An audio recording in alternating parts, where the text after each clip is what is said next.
May mga lugar sa Pilipinas na kahit wala sa mapa, binabalikan pa rin ng alaala, hindi dahil sa ganda, kundi dahil sa mga lihim na pilit itinatago ng mga tao roon. Isa na marahil sa mga yon ang baryo ng Santa Milagrosa, isang baryong hindi kilala ng marami, pero sa amin, ito ang sentro ng aming paniniwala, tradisyon, at takot. Buwan ng Mayo noon, panahon ng tag-init, at tulad ng dati, ginaganap ang Flores de Mayo. Dito sa amin, hindi ito basta-basta pista lang. Isa itong sagradong panata, isang pagsubok, isang pag-alay, hindi lang sa mahal na birhen, kundi sa mga nilalang na noon pa man, kasama na namin sa baryo. Hindi namin sila nakikita, pero ramdam namin sila. Tuwing sasapit ang Mayo, tila gumigising ang mga anino sa paligid. Ako si Lira. 19 anyos. Lumaki ako sa lola ko dahil iniwan ako ng nanay ko noong bata pa ako. Hindi ko kilala ang ama ko. Hindi ko rin alam kung buhay pa ang nanay ko. Ang tanging meron ako ay si Lola Benita, matandang albularya, kilala sa baryo bilang mata ng gabi. Sabi nila, siya raw ang tanging nakakaalam kung alin sa mga kapitbahay namin ang tao at alin ang nagpapanggap lang. Lumaki akong sanay sa bulungan ng mga tao, anak ng baliw, bunga ng kasalanan, hindi dapat isinilang. Pero hindi ko nalang pinapansin. Ang mas mahalaga sa akin, kahit mahirap kami, kahit hindi ako kagaya ng ibang dalagang may magagandang damit sa prosesyon, kasama pa rin ako sa Flores de Mayo. Ako ang taga-ayos ng bulaklak sa altar. Ako ang nag-aalaga sa mga batang sagala. At higit sa lahat, ako ang kasama ni Tonton, ang tanging kaibigan kong hindi natakot sa akin kahit kailan. Si Tonton, mataba, makulit, pero mabait. 1 taon lang ang tanda niya sa akin, pero parang kuya ko na. Palabiro, pero marunong makiramdam. Kapag umiiyak ako, hindi niya ako tinatanong kung bakit. Tahimik lang siyang mag-aabot ng candy o tubig, tapos tatawa-tawa habang kinukwento ang kalokohan niya sa simbahan. Alam mo ba, Lira, sabi niya minsang pauwi kami, kahit di ka sagala, para kang reyna. Yung mga mata mo, parang alam ang lahat. Napangiti ako noon. Hindi ko alam kung binobola niya lang ako, pero sa totoo lang, gusto ko yung pakiramdam na may nagmamalasakit. Pero nagsimulang mag-iba ang lahat 1 linggo bago ang kapistahan. Una kong napansin yung mga ibon. May mga uwak sa kampanaryo. Hindi normal yon sa amin kasi, puro mayalang at kalapati ang naririto. Pero isang gabi, habang nagwawalis ako sa bakuran ni Lola, may narinig akong pagaspas ng pakpak, tapos sunod-sunod na tilaok na parang may nasasaktan. Pagtingin ko sa itaas, may itim na aninong dumaan. Akala ko tao, pero lumipad. Kinabukasan, may balita agad ang batang sagala na si Mercy, nawalan ng malay habang nag-ensayo. Ayon sa kanyang nanay, panaginip daw yon ng bata. May babae raw na mahaba ang buhok, nakaputing mahaba, at umiiyak habang sinasabing, hindi kayo dapat magdiwang hindi pa ako nakakauwi. Lira, bulong ni Lola habang nilalagyan niya ng asin ang 4 na sulok ng bahay namin, may bumalik. At baka ikaw ang dahilan. Hindi ko naintindihan ang ibig niyang sabihin. Pero simula noon, dumami pa ang mga kakaibang nangyayari. Sa kapilya, nagsindi ang kandilang walang apoy. Sa balon, lumitaw ang tubig kahit tag-init. At sa loob ng bahay ni Kapitan, may pader na biglang may basag, at sa loob ng bitak, may nakita raw na kuko. Hindi ng tao. Hindi rin ng hayop. Baka aswang na naman, sabi ng mga matatanda. Pero para sa akin, may mas malalim pa. Kasi gabi-gabi, pinapanaginipan ko ang parehong babae, maputla, umiiyak, may bulaklak sa buhok, at hawak ang isang sanggol na may itim na mga mata. Tapos bigla siyang nagsasalita sa akin, pero walang boses. Tinuturo niya ang simbahan. Tinuturo niya ako. Hindi mo ba naririnig, tanong niya sa panaginip. Minsan, inamin ko to kay Tonton habang nag-aayos kami ng bulaklak sa altar.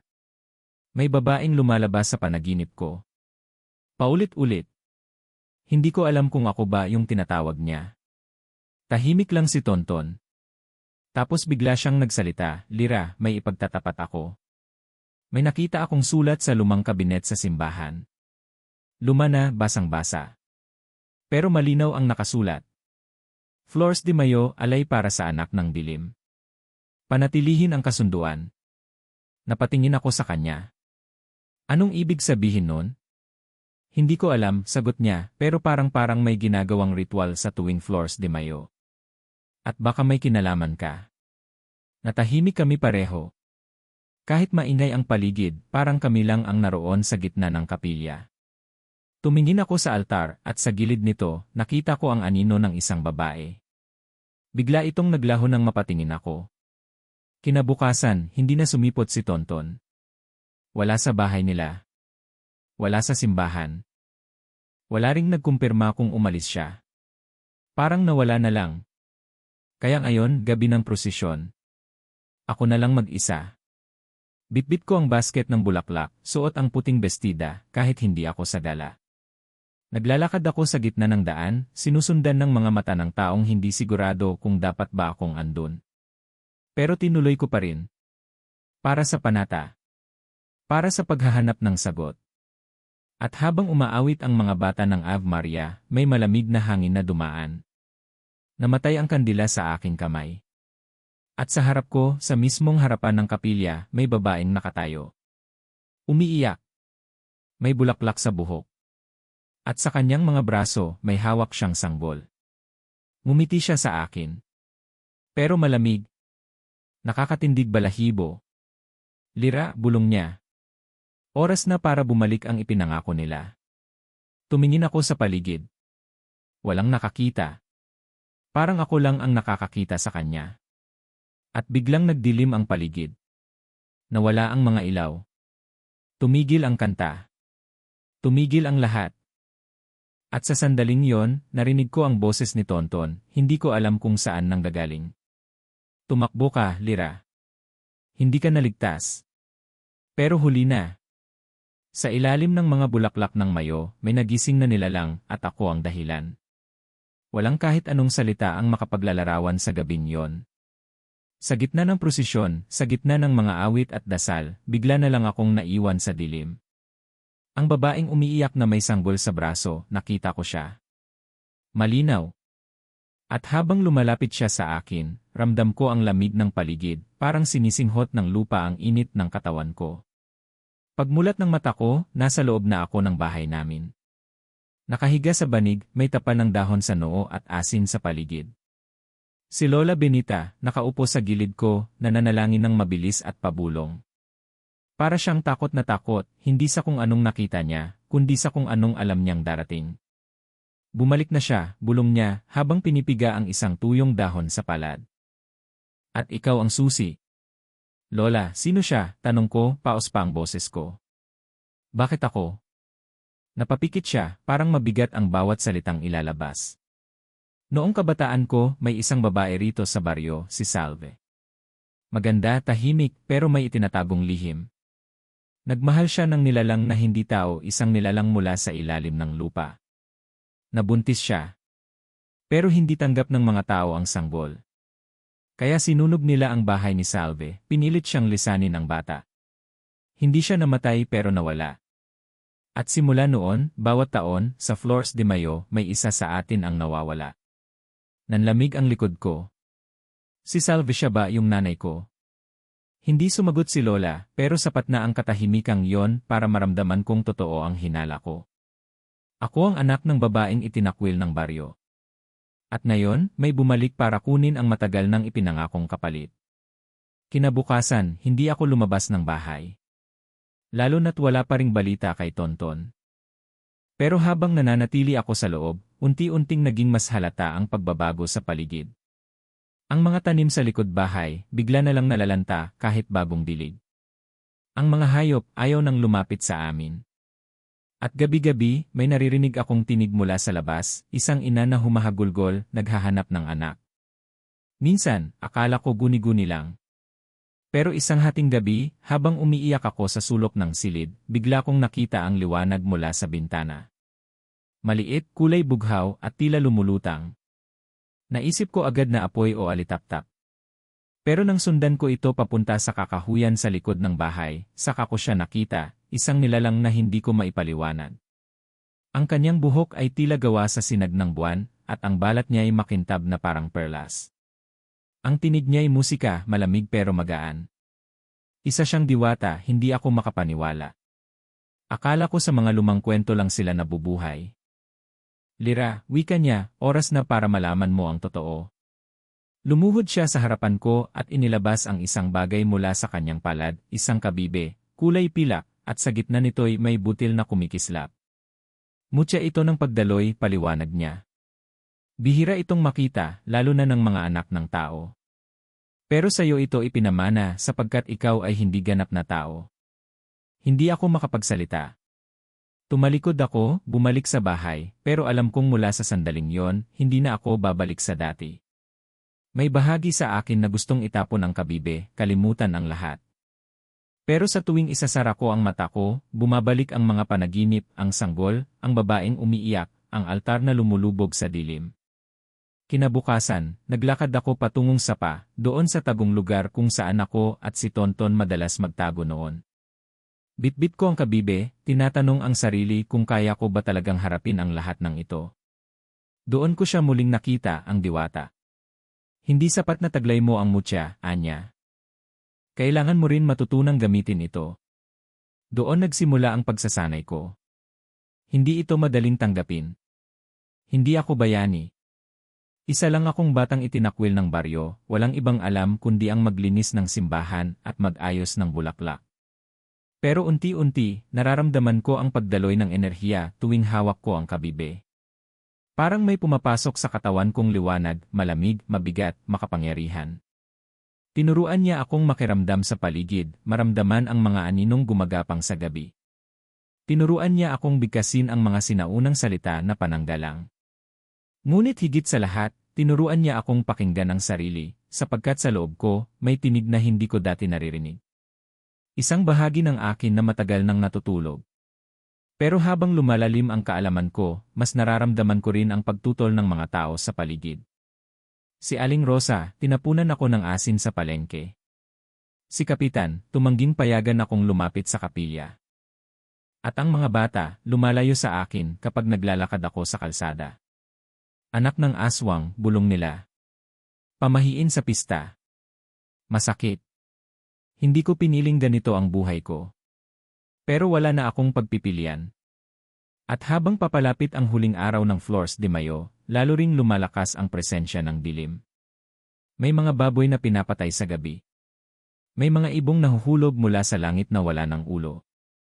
At sa simbahan, sa mismong altar kung saan inaalay ang mga bulaklak, may lumalabas na itim na likido tuwing alas 12 ng gabi.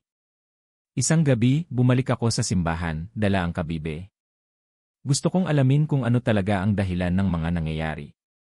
At sa harap ng altar, muli ko siyang nakita. Hindi na siya umiiyak. Nakatayo na siya ngayon sa gitna ng liwanag, pero may kasamang anino. At sa kanyang tabi si Tonton. Pero hindi siya ang Tonton na kilala ko. Maputla ang balat. Pula ang mga mata. At may ngiti siyang hindi ko alam kung galit o tuwa. Lira, wika ng babae, oras na para piliin mo, ang liwanag ng iyong ina, o ang dilim ng amang hindi mo kailanman nakilala. Nanigas ako sa kinatatayuan ko. Ang kabibe sa aking kamay ay biglang uminit. At sa likod ko, narinig ko ang tinig ng diwata.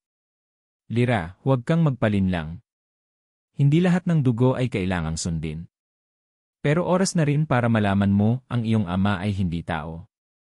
At mula sa anino ng gabi, may isang nilalang na lumitaw, may pakpak, may kuko, at mga matang tulad ng sa akin. At sa panahong yon, sa gitna ng liwanag at dilim, isa lang ang alam kong totoo, ang dugo sa aking ugat ay hindi karaniwan. At ang giyerang darating ay matagal nang nakatakda. Hindi ko alam kung gaano ako katagal nakatayo sa harap nila, ng babaeng umiiyak na dati, na ngayon ay parang reyna ng dilim at ni Tonton, ang kaisa-isa kong kaibigan, na ngayon may matang hindi na sa kanya. Nanginginig ang mga tuhod ko, pero hindi dahil sa takot lang. Mas malalim pa. Mas masakit. Tonton, bulong ko, umaasa pa rin. Kaibigan mo ko. Kilala mo ko. Pero hindi siya nagsalita. Hindi siya kumilos.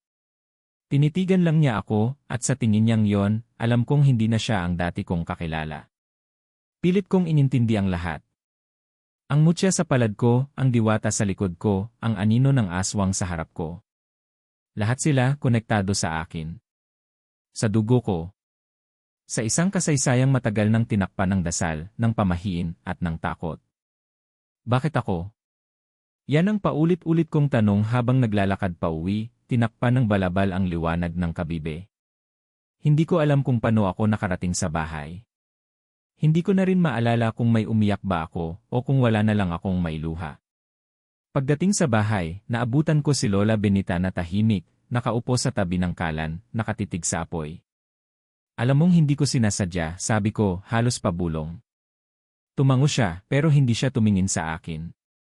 Hindi kasalanan ang pinagmulan mo, Lira. Pero tungkulin mong piliin kung ano ka ngayon. Umupo ako sa tabi niya. Tahimik lang. Sa bawat paglipas ng minuto, tila lumalaki ang bigat sa dibdib ko.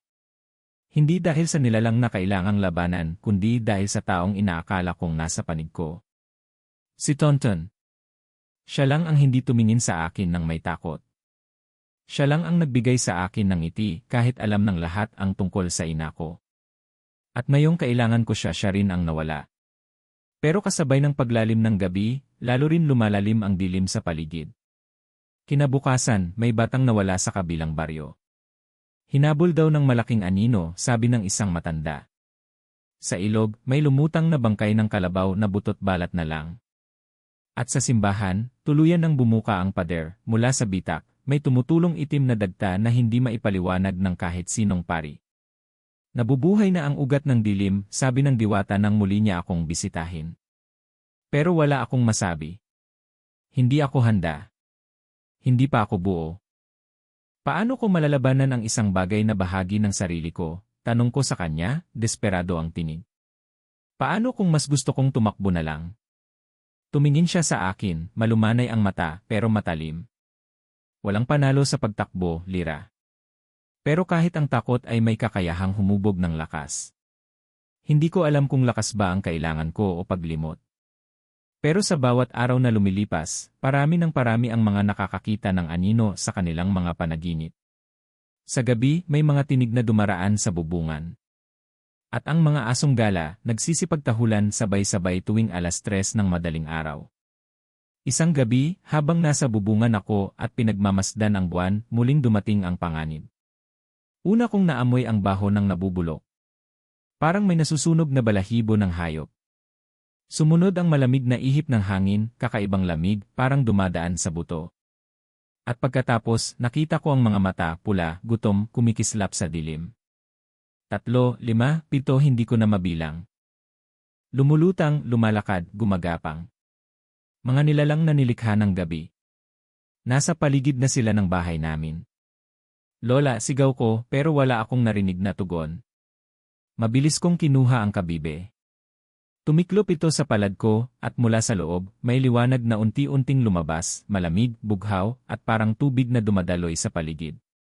Nang itutok ko ito sa isang nilalang na papalapit, bigla itong umurong, at parang sinunob ng liwanag ang balat nito. Sumigaw ito, matinis, masakit, nakabibingi. Isa-isang nagsitakbuhan ang mga nilalang palayo, parang tinaboy ng isang bagay na hindi nila maharap. Pero hindi pa tapos. Mula sa di kalayuan, sa gilid ng kakahuyan, may isa pang anyo na lumitaw. Mas matangkad. Mas tahimik. At sa kanyang likod may pakpak. Anak, bulong nito. Nanigas ako.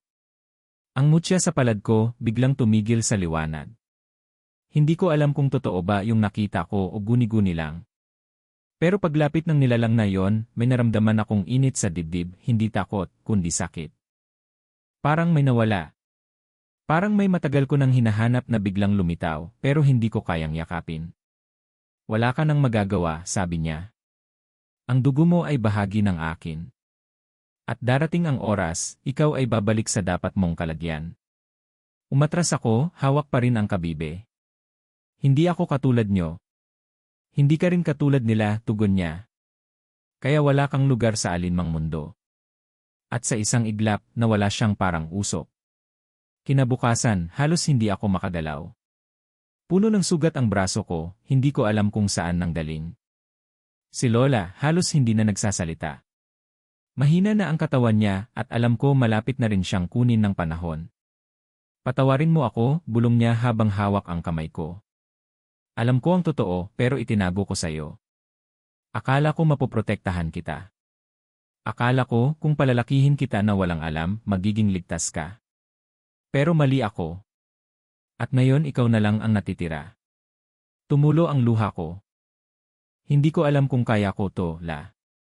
Hinawakan niya ang kabibe sa kamay ko at sa kanya idinikit sa kanyang dibdib. Sa mutyang yan may laman ng alaala. Hanapin mo ang diwa ng apoy. Hanapin mo ang albularyong nagtatago sa bundok sagrado. Siya lang ang makapagsasabi ng buong kasaysayan ng kasunduan. Napapikit siya. Huminga ng malalim. At sa sandaling yon, parang may nawala sa kanya. Ang lola kong matatag ngayon ay payapa na. Lumuhod ako sa tabi niya, pinigilan ang pag-iyak. Pero sa puso ko, pumutok ang galit. Ang lungkot. Ang bigat ng lahat. Nawala si Tonton. Na isa akong anak ng dilim. Na kahit anong gawin ko, hindi sapat para paniwalaan akong hindi ako salot. Pero sa ilalim ng lahat ng yon, may mumunting apoy na nagsisimula. Isang hangarin. Isang tanong. Kung hindi ako tao, at hindi rin ako halimaw, ano ako? At paano ko magagamit ang sagot na yon para wakasan ang kasamaan sa lugar na to, sa lugar ng mga aswang? Sa ilalim ng gabi, sa gitna ng anino, bumigkas ako ng pangakong hindi na mababawi. Hindi ako tatakbo. Hindi ako susuko. At kahit madilim ang dugo ko, matuto man akong lumaban, hindi ko papayagang ang dilim ang manalo. Wala na si Lola Benita. Sa unang pagkakataon, naramdaman kong tunay na mag-isa ako. Tahimik ang buong bahay, parang wala ng kaluluwa rito. Ang mga lumang larawan sa dingding, tinakpan ko ng tela. Ayokong makita ang mga matang nakatingin sa akin, habang unti-unting bumubukas ang pintuan ng isang laban na hindi ko pinili. Bumaba na rin ang mga ulap. Tuloy-tuloy ang ambon, parang iyak ng langit. Araw-araw may nawawala. Mga hayop, bata, matandang bigla na lang hindi umuwi. Pero walang gustong magsalita. Tahimik ang mga tao. Baryong sanay sa takot, pero ngayon ay nagtatago na lang sa likod ng dasal. Hindi ko sila masisisi. Pero hindi rin ako makapaniwala. May isang gabi, habang nakaupo ako sa gilid ng bintana, nakita kong may nilalang na gumagapang sa bubong ng bahay sa kanto. Hindi siya mabilis. Pero bawat hakbang niya'y may bakas ng itim na usok. Sa mga mata niya may apoy, pero hindi ito liwanag.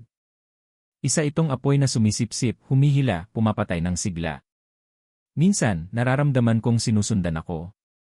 Kahit saan ako pumunta, kahit patago ang kabibe sa dibdib ko, may mga matang nakasilip sa dilim. May mga aninong mabilis lumusot sa gilid ng mata ko, pero paglingon ko, wala. Minsan, may dumaan sa labas ng bahay namin. Mabigat ang hakbang. 1, 2, 3 beses. Hindi kumatok. Hindi rin nagsalita. Pero naiwan ang bakas ng kuko sa pintuan. Sinubukan kong manatiling matatag, pero bawat gabi ay tila patibong. Bawat sandali ay tanong kung yon na ba ang huling gabi ko bilang tao. Hanggang sa dumating si Tonton. Akala ko hindi ko na siya makikita. Pero isang madaling araw, habang nagpapakulo ako ng tubig, bigla na lang siyang lumitaw sa pintuan. Basang-basa, maputla, parang bangkay na bumangon. Pero sa likod ng mapurol niyang mga mata, may kumikislap na pag-alala. Lira, anya, halos pabulong.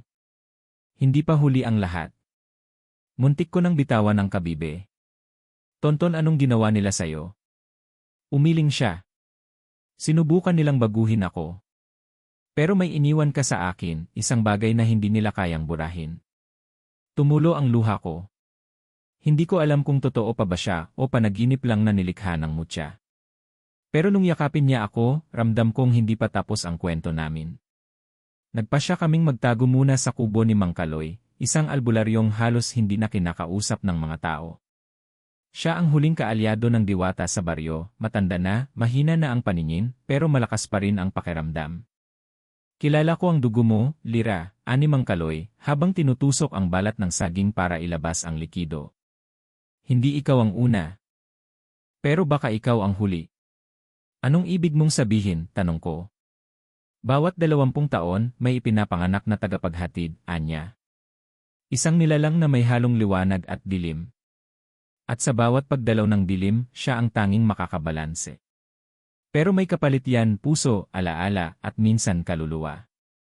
Hindi ko alam kung anong bahagi ng sarili ko ang kailangang isuko para manalo. Araw-araw, sinasanay kami ni Mang Kaloy. Hindi sa paghawak ng sandata, kundi sa pakiramdam. Sa hangin, sa lupa, sa mga alingas-ngas sa paligid. Tinuruan niya kaming magbantay ng gabi gamit ang pakiramdam, hindi mata. Tinuruan niya rin kaming bigkasin ang lumang wika ng kabundukan, ang mga dasal na hindi isinisigaw, kundi binubulong sa pagitan ng takot at pananampalataya. Pero kahit anong gawin ko, may bahagi pa rin ng loob ko ang basag. Bawat beses na mag-isa ako, bumabalik ang imahe ng ama kong may pakpak. Ang kanyang tinig, malamig at mapanlinlang.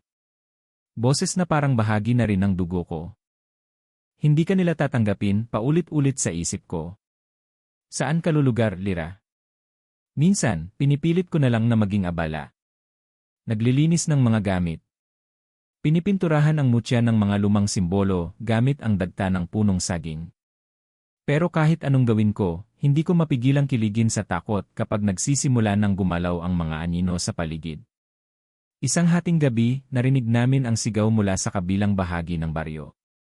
Mabilis kaming tumakbo ni Tonton. Sa gitna ng ulan, sa kalsadang tinatakpan na ng putik, nadaanan namin ang mga bahay na sarado, ang mga ilaw na pailaw-sindi, at ang mga kulungan ng manok na wala ng laman. Dumating kami sa dulo ng baryo, kung saan may maliit na kapilya. Doon, nakita namin ang tanawin na hanggang ngayon ay ayaw ko nang maalala. May 3 bangkay ng kalabaw na katiwari.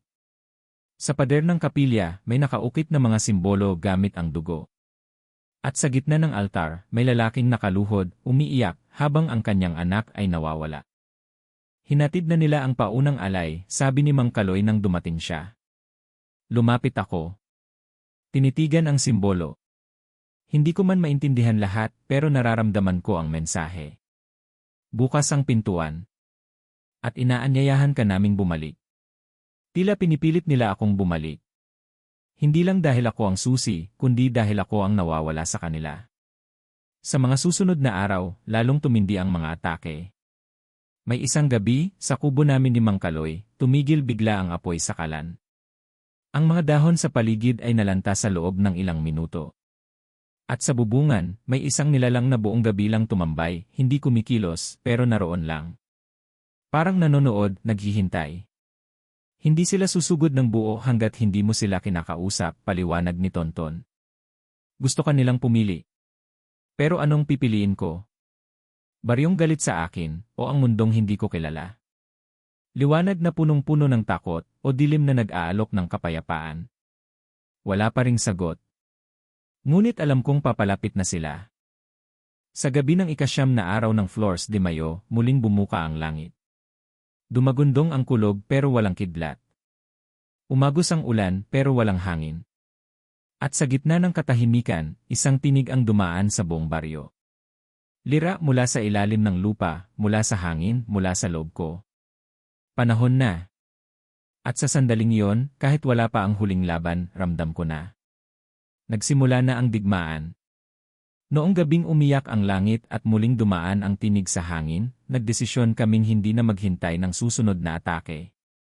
Sa utos ni Mang Kaloy, bumaba kami ni Tonton papuntang ilog, kung saan daw matatagpuan ang huling bahagi ng mutya, isang batong puti na iniwan ng diwata ilang dekada na ang nakalipas, nakabaon sa ilalim ng lumang punong balete. Kailangan daw ito para buin ang pananggalang laban sa puwersa ng dilim. Tahimik kami habang naglalakad. Ang daan, basa at madulas, at bawat hakbang namin ay may kasamang kaba. Ramdam ko ang malamig na ihip ng hangin na tila sumusubok pumasok sa loob ng aking balat. Pero mas malamig pa sa hangin ang katahimikan sa pagitan namin ni Tonton. Hindi mo na ba ako tatanungin, bigla niyang sabi. Napalingon ako sa kanya. Tungkol saan? Tungkol sa panig ko. Hindi ako agad nakasagot. Matagal ko nang gustong itanong kung paanong hindi siya tuluyang naging isa sa kanila. Kung paanong sa gitna ng kadilimang pumasok sa kanya, may bahagi pa rin siyang nanatili. Pero natakot akong marinig ang totoo. Bakit, Tonton? Tanong ko, mahina pero totoo. Ano bang totoo sa'yo? Huminto siya sa ilalim ng puno ng santol. Umulan na naman, marahang ambon, parang bulong ng langit. Hindi nila ako pinili, Anya. Ako ang pumili. Parang tumigil ang mundo. Anong ibig mong sabihin? Buo na ang boses ko. Tinanong nila ako, tuloy niya. Kung gusto ko bang makita kang ligtas o kung gusto kong makasama ka, kahit ibig sabihin ay isuko ko ang sarili ko. Isinuko mo ang sarili mo para sa akin. Tumango siya. At sa gabi ng Flores de Mayo, kailangang buuin ang kasunduan. Kaya bumalik ako. Pero hindi lang dahil gusto kong tumulong kundi dahil kailangan kong piliin muli. Kumirot ang puso ko. So, hindi ka pa rin ganap na malaya? Hindi. Mahina ang sagot niya pero tapat. At kung hindi mo mabubuo ang pananggalang bago dumating ang ika-12 gabi, ako ang uunahin nilang kunin. Gusto kong sumigaw. Gusto kong isumpa ang mundo, ang diwata, ang mutya, ang dugo ko. Bakit kailangang may mawala palagi? Bakit kailangang pagbayaran ng iba ang sumpa sa akin? Pero wala na kaming oras para umiyak. Pagdating sa ilalim ng balete, bigla akong nanghina. Ang paligid parang lumabo. Tila gumalaw ang lupa, at mula sa ugat ng puno ay may umuungol, isang tunog na hindi galing sa hayop o tao, kundi parang halakhak ng masamang alaala. Hinawakan ni Tonton ang balikat ko. Huwag kang bibitiw, Lira. Kung babagsak ka dito, hindi na tayo makakaalis. Pumikit ako. Pinikit ko ang lahat, takot, galit, lungkot, at sa loob ng dilim, hinanap ko ang liwanag ng mutya. Dahan-dahan, sumilay ang bughaw na liwanag sa palad ko, at mula rito, unti-unting naglaho ang usok sa paligid. Sa ilalim ng balete, nakita namin ang bato, puti, maliit, at may hugis ng puso. Nang hawakan ko ito, may pumasok na init sa dibdib ko. Mainit, hindi masakit, pero mabigat. Parang alaala ng isang bagay na matagal nang nakalimutan. At kasabay ng paghawak ko sa bato, dumilim ang langit, biglaan. Parang pumutok ang araw at pinatay ang liwanag. Sumigaw si Tonton, takbo. Pero hindi na kami nakatakbo. Sa harap namin may lumitaw. Hindi siya katulad ng mga nilalang ng dilim. Siya ay mukhang tao, babae, maganda, nakaputing saya, pero ang mga mata niya ay kulay abo. Hindi siya umaapak sa lupa. Hindi rin siya kumikilos. Pero nang magsalita siya, tumigil ang lahat. Matagal kitang hinintay, Lira. Hindi ako gumalaw. Sino ka? Ako ang kapalit ng diwata. Ako ang tinanggal para maipanganak ka. At ngayong buo ka na, kailangan mong piliin ako o ang mundo nila. Gusto kong sumagot pero unahan akong nagsalita ni Tonton. Umalis ka. Wala ka sa panig namin. Tumingin siya kay Tonton at bigla na lang siyang umiti, isang ngiti ng pagkakakilala. Tonton, akala mo ba hindi ko alam? Na hindi mo ako nakilala sa panaginip mo? Na hindi ikaw ang nagbukas ng pinto para makapasok kami? Natigilan ako. Anong ibig niyang sabihin? Hindi makatingin si Tonton sa akin. Sabihin mo sa kanya, utos ng babae. Sabihin mo sa kanya kung sino ang tunay na nagtaksil. Dahan-dahang lumuhod si Tonton. Lira, ako ang nagsabi sa kanila kung nasaan ang kabibe. Ako ang dahilan kung bakit namatay si Lola Benita. Akala ko kung ibibigay ko ang mutya, mapapalaya ka. Bumigat ang hangin. Parang binuhusan ako ng malamig na tubig. Bakit mo yon ginawa? Tanong ko, nanginginig. Dahil hindi ko na alam kung sino ka. Dahil natakot ako sa nakita ko. Dahil kahit gustuhin kong maniwala, may bahagi sa akin na naniwalang isa kang panganib. Lumapit ang babae sa akin. Lira, hindi ikaw ang dapat lumaban. Ikaw ang dapat magbalik. Ang nilalang ng dilim na may pusong tao, hindi para wasakin ang kadiliman, kundi para iayos ito. Hindi ko na alam kung anong totoo. Ako ba ang tagapagligtas o ako rin ang tunay na panganib? Muling lumiwanag ang bato sa kamay ko, pero hindi ito kulay bughaw. Kundi itim na may pulang gilid. At sa sandaling yon, naalala ko ang isang alaala na matagal nang tinakpan ng takot. Isang batang umiiyak sa gitna ng ulan. Isang ina na lumuhod sa harap ng mga nilalang ng gabi. At isang sigaw, huwag ang anak ko. Ako ang batang yon. At ang kabayarang inialay ay sarili ng ina ko. Isang bagong takot ang dumapo sa puso ko. Baka ako ang maging huling alay. Baka lahat ng ito, hindi para ako'y iligtas kundi para maipasa sa akin ang sumpa. At nang hawakan ko si Tonton para sana patatawarin, bigla siyang umurong. Hindi pa tapos ang kasunduan, anya. At kung pipiliin mong ituloy ang laban, kailangan mong harapin ang isang bagay, ang posibilidad na ako ang mawala o ikaw mismo. Dumaan ang malamig na hangin sa pagitan namin. At sa dilim ng gabing iyon, habang ang bato ay patuloy sa pagliwanag at ang nilalang ay bumalik sa anino, naiwan akong hawak ang dalawang tanong, sino ang tunay na nilinlang? At ano ba talaga ako, tagapagligtas o tagapagdala ng huling gabi? Walang sagot. Walang katiyakan. Pero ang langit ay lalong dumilim. At alam ko, sa susunod na gabi may kailangang mawala. At baka hindi lang isa. Ang gabi ng ika-12 araw ng Flores de Mayo ay dumating na walang babala. Walang mga kampana mula sa simbahan, walang dasal ng rosaryo mula sa mga kapitbahay. Ang lahat ay tila natutong manahimik o marahil natutong magtago. Ang langit ay mapula, parang dugo ang tela na nakasabit sa pagitan ng mundo at langit. Wala ang hangin. Wala ring ingay ng kuliglig. Tila pati kalikasan ay humihinto upang panoorin ang gabing ito. Nakatayo ako sa gitna ng patag na lupa sa likod ng kapilya, suot ang lumang saya ni Lola Benita, puting may bordang bughaw, may amoy ng siglo ng panalangin at lumbay. Sa dibdib ko ay nakasabit ang mutya, ngayon ay ganap na, hugis puso, pinagsamang puting bato at itim na perlas, lumiliwanag sa bawat tibok ng puso ko. Nasa kanan ko si Mang Kaloy, hawak ang baston niyang may ukit ng diwata. Sa kaliwa ko si Tonton, tahimik lang, ngunit ramdam ko ang bigat ng bawat hakbang niya. Alam naming lahat, ito na ang wakas ng kwento. Biglang bumukas ang lupa sa unahan namin. Isa-isang lumitaw ang mga nilalang ng gabi. Mga matang pulang kumikislap, mga anyong halos tao, pero may bahid ng hayop. May pakpak ang ilan, may mahahabang kuko ang iba, at ang ilan ay may mga katawan na parang usok, walang hugis, walang anino. Pero sa gitna nila, lumakad ang isang nilalang na hindi ko pa kailanman nakita, ngunit para bang kilalang kilala ko. Ang mukha niya ay hawig sa akin. Babaeng may matang kulay abo, buhok na tila usok ng kandilang umaalon sa likod. Siya ang nilalang sa ilalim ng balete. Siya ang tinig sa mga panaginip ko. Siya ang anino sa likod ng alaala ko. Lira, sabi niya, dahan-dahan ngunit buo. Panahon na. Hindi ako sasama sa inyo, sagot ko, kahit nanginginig ang tinig ko. Ngumiti siya. Hindi mo kailangang sumama. Kasi ikaw ang susi. Ikaw ang daan. Ang iyong dugo, ang iyong puso, yan ang magbubukas ng mundo. Sumigaw si Mang Kaloy. Huwag mong hayaan. Hawakan mo ang mutya. Hinawakan ko ang mutya sa dibdib ko. Uminit ito agad. Masakit, parang sinusunog ang balat ko, pero pinilit kong hindi bitawan. Sumigaw rin si Tonton. Lira!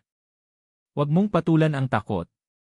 Pero habang pinipigilan ko ang liwanag sa loob ko, biglang may sumugod mula sa likod ng dilim, isang nilalang na may mahahabang kuko, sumugod kay Mang Kaloy. Napatumba siya at sumambulat ang dugo sa damuhan. Napasigaw ako.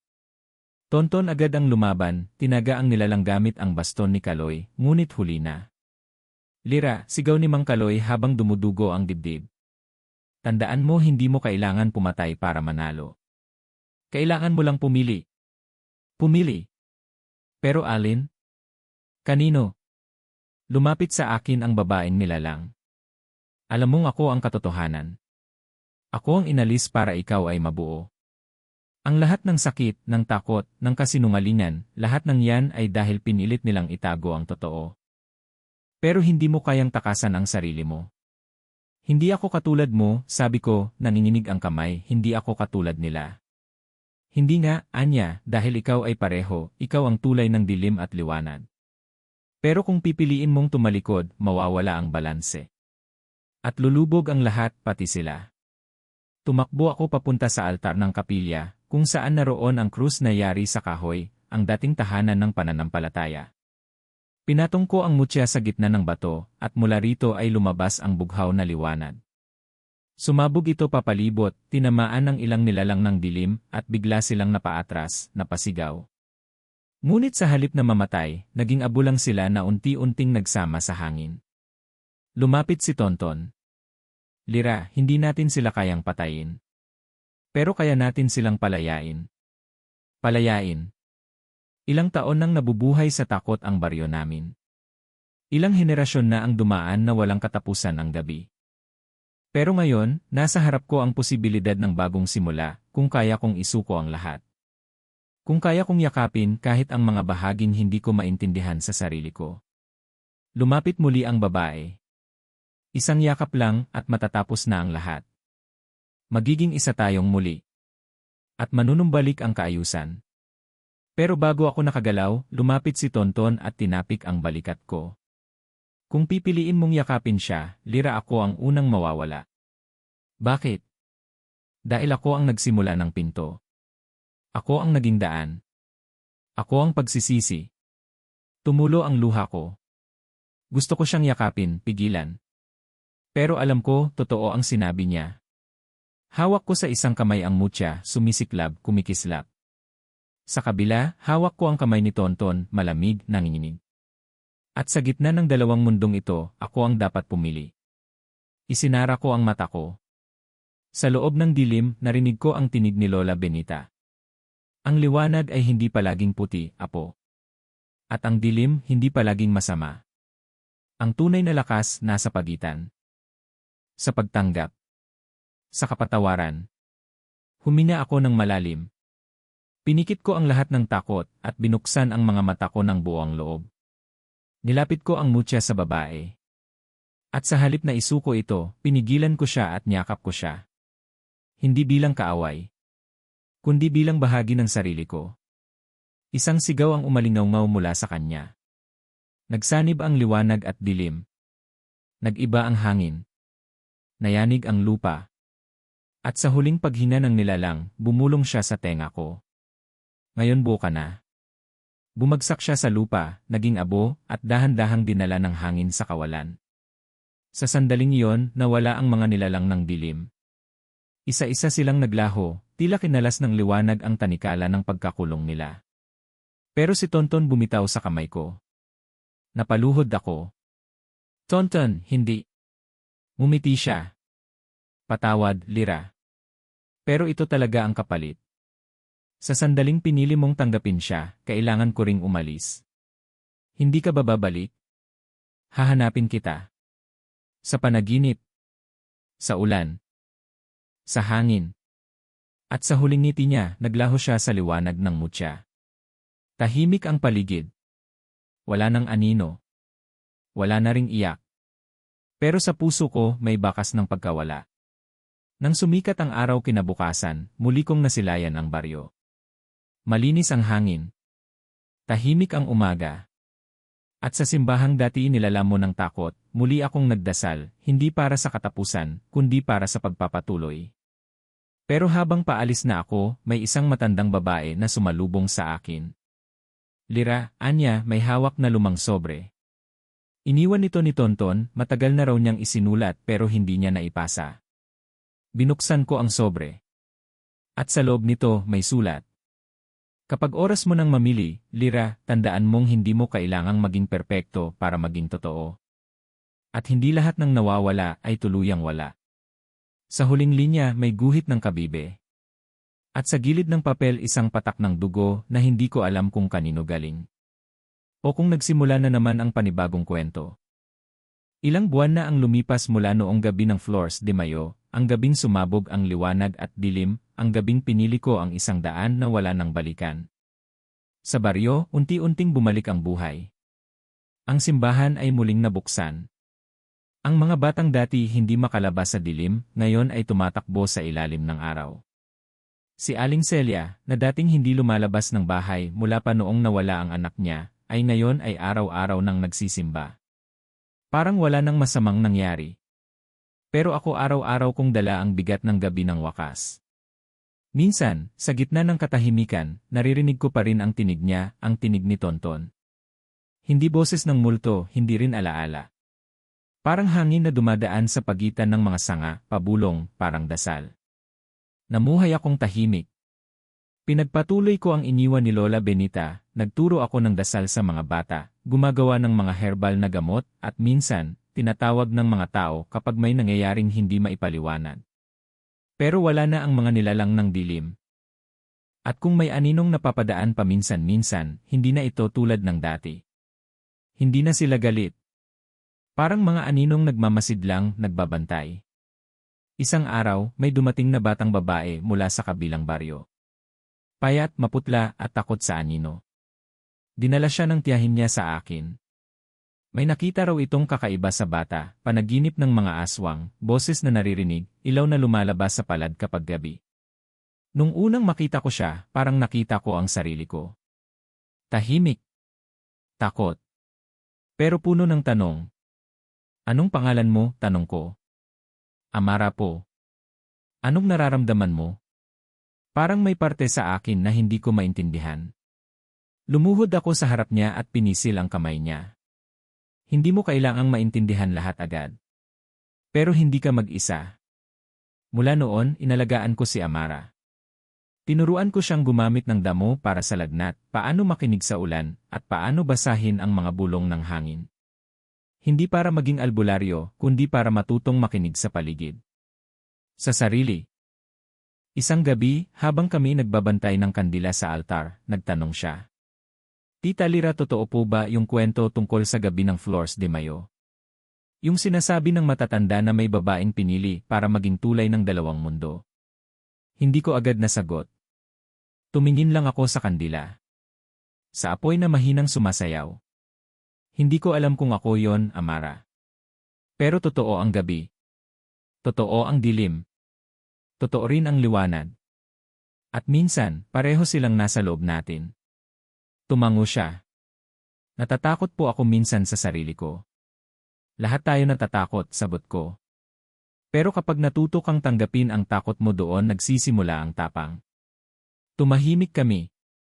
Sa puso ko, alam kong isang bagong yugto na ang nagsisimula, hindi na para sa akin, kundi para sa susunod na kagaya ko. Mga batang may dalang kakaibang bigat. Mga batang iniwan ng liwanag at hinabol ng dilim. Pero hindi lahat ng sugat ay naghilom na. Isang gabi, habang nagliligpit ako sa lumang silid ni Lola Benita, natagpuan ko ulit ang sobre ni Tonton. Paulit-ulit ko na yung binasa, pero ngayong gabi, may kakaiba akong naramdaman. May nakatagong bahagi sa likod ng papel, isang manipis na sulat na halos dikit na sa loob ng sobre. Pinaghiwalay ko ang mga gilid at doon ko nakita ang ikalawang pahina. Lira, simula ng lihim na sulat, kung nababasa mo ito, ibig sabihin, natapos mo na ang laban. Pero hindi pa tapos ang kwento. Dahil may isang bagay na hindi ko sinabi. Noong gabi bago tayo pumunta sa ilalim ng balete, nakita kita sa panaginip. Hindi ka umiiyak, hindi ka natatakot, nakangiti ka, at sa tabi mo, may batang babae. Napasinghap ako.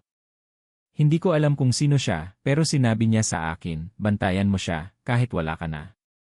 At mula noon, kahit alam kong hindi na ako makakabalik, tanggap ko na. Dahil kung sa pagkawala ko ay may bagong simula, handa akong mawala. Hawak ko ang liham ng mahigpit, at napatingin ako kay Amara, nakaupo sa labas ng bintana, tinitingnan ang buwan.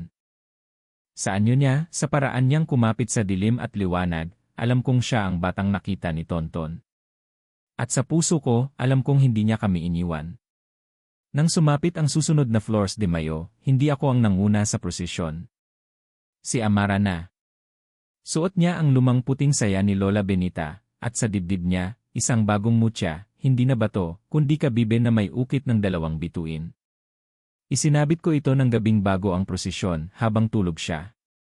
Sabi ng hangin, siya na ang susunod.